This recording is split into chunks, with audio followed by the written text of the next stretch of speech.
No tienes responder, compañero.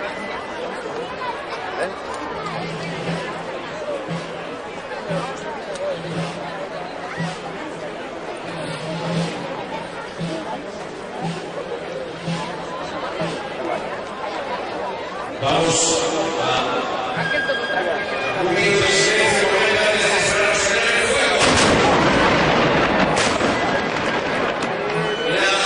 sus hombres han defendido heroicamente las piedras de artillería.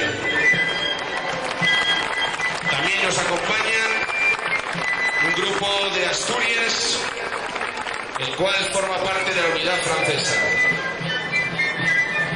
Y nada más, muchas gracias, esperamos que les hayan gustado y un aplauso a todos ellos.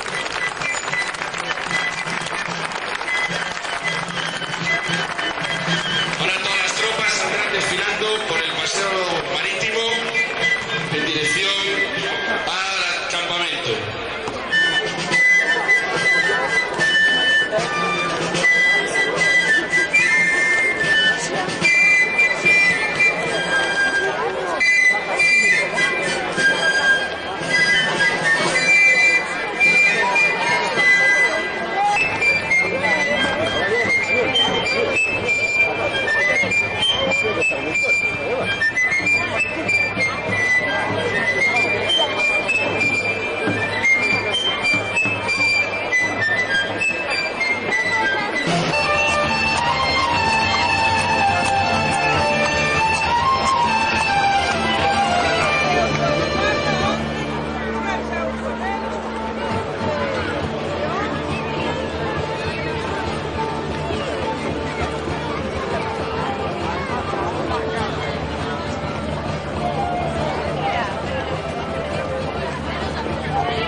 Ya te digo, mira, son las 8:30. Hay que ir como misiles para allá, tipo yo de esta, que nos pongan. Militar.